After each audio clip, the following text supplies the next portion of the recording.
नमस्कार, मैं doctor Vishwanath Tiwari YouTube channel homeopathy for all में आप सभी का स्वागत एवं अभिनंदन करता हूं। आज के इस वीडियो में मैं बहुत ही एक आम समस्या बाल गिरने के बारे में आपसे चर्चा करूंगा। बाल गिरना एक सामान्य समस्या है और इस बारे में हमें रोज़ कुछ न कुछ मरीज़ शिकायत जरूर लेकर के आते हैं। बाल क्यों गिरते हैं, बाल गिरने पर क्या किया जाए, बाल गिरने का होम्योपैथिक उपचार क्या है, इस बारे में आज हम इस वीडियो के माध्यम से चर्चा करेंगे। और ये चर्चा हमारी पूरी तरह किताबी नहीं होगी।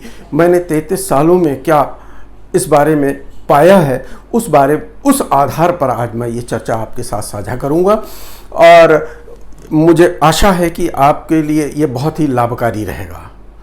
तो सबसे पहले आइए आप जानते हैं कि बाल कब गिरना माना जाएगा।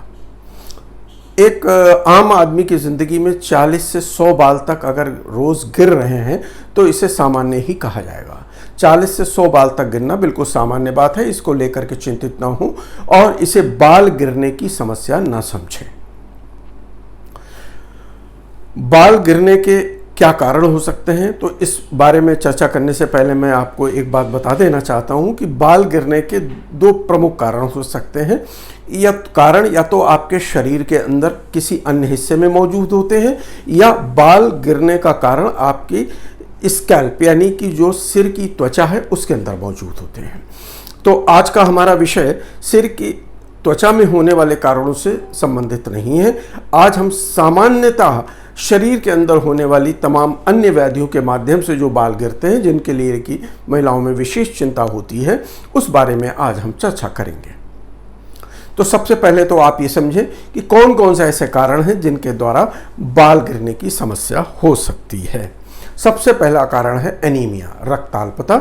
शरीर में यदि खून की कमी हो जाएगी और हीमोग्लोबिन आपका कम हो जाएगा तो बाल गिरने शुरू हो जाएंगे। दूसरा कारण है डायबिटीज मेलाइटिस। यदि रक्त में शर्करा की मात्रा बढ़ जाएगी, जिसे डायबिटीज मेलाइटिस के नाम से जाना जाता है, तो बाल गिरने की समस्या शुरू हो जाएगी।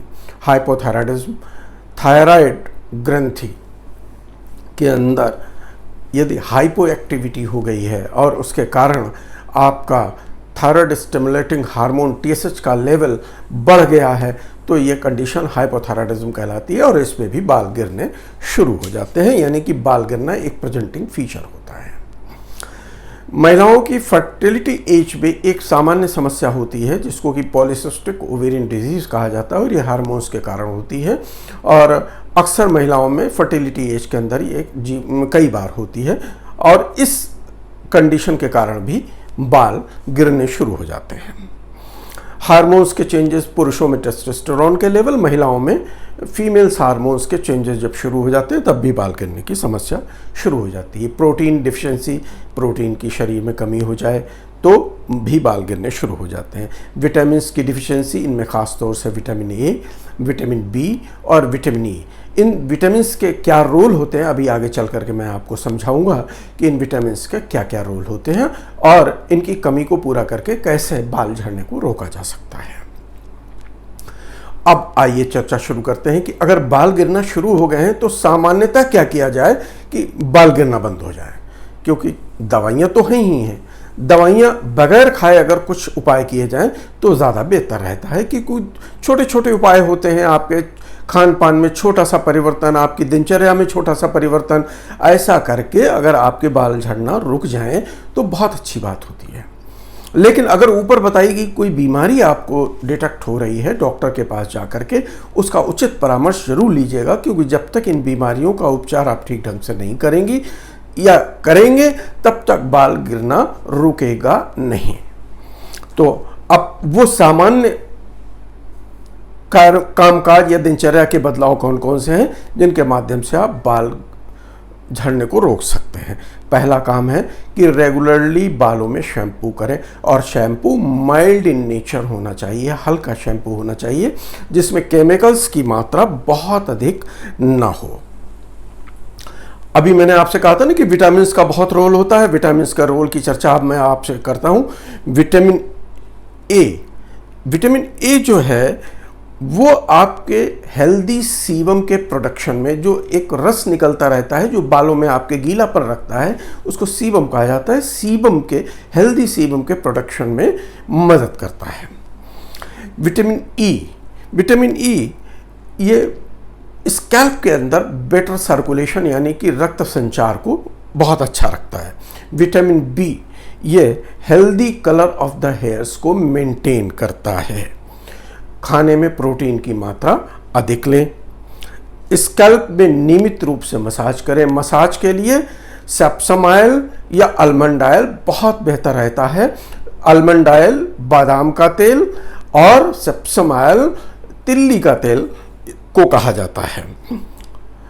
गीले बालों में ब्रशिंग ना करें, यानी कि कंघी गीले बालों में न चलाएं। जी हाँ, क्यों? गीले बालों, जब बाल गीले होते हैं तो उस समय बालों की टूटने की दर बहुत अधिक होती है। उस समय बाल सबसे ज़्यादा कमज़ोर अवस्था में होते हैं, उलझे होते हैं। बालों को सूख जाने दें, उसके बाद उसमें कंघी करें। पानी लगभग 1.5 से 3 लीटर के बीच रोज़ पिएं। ग्रीन टी का सेवन करें। अल्कोहलिक ब्रीवरेज ना लें और सिगरेट, गुटखा, तंबाकू आदि का भी सेवन ना करें। अगर दिनचर्या तनाव भरी है तो भी ध्यान रखें, बाल टूटेंगे। दिनचर्या के तनाव को घटाने के लिए योग, ध्यान, प्राणायाम का भी सहारा लें, क्योंकि अगर तनाव अधिक होगा तो बाल भी टूटेंगे। जी हाँ, इन उपायों को आजमा करके आप अपने बालों के झड़ने को कम कर सकते हैं। इसमें कुछ खास नहीं है, इसमें सिर्फ आपके दिनचर्या के सुधार हैं, खान पान में छोटे छोटे बदलाव हैं, उनको ठीक करके बालों का झड़ना रुक जा रहा है तो इससे अच्छा कुछ भी नहीं हो सकता है। अब बारी आती है होम्योपैथिक इलाज की। होम्योपैथिक दवाइयों में कौन कौन से ऐसी दवाइयाँ हैं जिनको लेकर के आप अपने बालों को झड़ने से रोक सकते हैं। लेकिन मैं इस विषय में आपसे यही कहूँगा कि बाल झड़ना यदि शुरू हो रहा है तो किसी अपने हेल्थ सर्विस प्रोवाइडर या होम्योपैथिक फिजिशियन से जाकर के परामर्श जरूर लें, तब दवाइयों का लेना शुरू करें। मैं दवाइयों के नाम आपको बता रहा हूँ। मैंने अपने क्लिनिकल लाइफ में क्या सबसे अच्छी किन दवाइयों का रोल पाया है वो मैं आज आपको बताने जा रहा हूँ। मैंने नेट्रम्यूर को बहुत अच्छा पाया है। नेट्रम्यूर 1000 शक्ति में सप्ताह में 1 बार लेने से बाल झड़ने की जो समस्या है उससे निदान होते बहुत अच्छा देखा गया है। फॉस्फोरिक एसिड की 30 पोटेंसी को सुबह शाम लेने से बाल झड़ने की समस्या का निदान मैंने होते देखा है। सेलेनियम 6x सुबह शाम एक गोली लेने से भी लाभ होते मरीजों को देखा गया। जबरंडी क्यू की 5 बूंद आधा कप पानी में डाल करके सुबह शाम लेने से भी मरीजों को लाभ होते देखा गया है।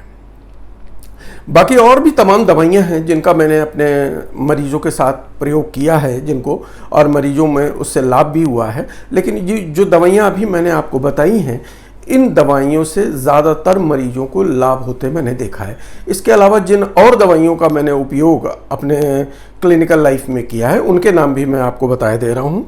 फ्लोरिक एसिड की 1000 शक्ति का मैंने उपयोग किया है। मिजेरियम की 30 शक्ति का मैंने उपयोग किया है। कैंथ्रिस की 30 शक्ति का मैंने उपयोग किया है। फ्लोरिक एसिड की 1000 शक्ति का मैंने उपयोग किया है। ओलिएंडर 30 में मैंने उपयोग की है। और चाइना का मैंने मदर टिंचर फॉर्म में इसका उपयोग किया है। एवेना सटाइवा का मैंने मदर टिंचर फॉर्म में उपयोग किया है। और जिनसेंग का मैंने 1x एंड 3x में उपयोग किया है। दवाइयों के विषय में अगर आप और अधिक जानना चाहते हैं तो हमारे डिस्क्रिप्शन बॉक्स में आप जा करके दवाइयों के डिटेल्स, उनके उपयोग की विधि और उनके उपयोग के लक्षण, जिनको मैंने डिस्क्रिप्शन में दे दिया, क्योंकि इस छोटे से वीडियो में इन तमाम सारे डिस्क्रिप्शंस को दिया जाना संभव नहीं है। उनको मैंने दे दिया है डिस्क्रिप्शन बॉक्स में, आप वहां जा करके इनको देख सकते हैं। अब मैं समझ सकता हूं कि आप बाल गिरने की समस्या को ठीक ढंग से समझ गए होंगे और इसका उपचार भी आप उसी तरह ठीक ढंग से करेंगे और शीघ्र ही आप इस समस्या से मुक्ति पा लेंगे। नेक्स्ट वीडियो तक हमारा इंतज़ार कीजिए। Thank you.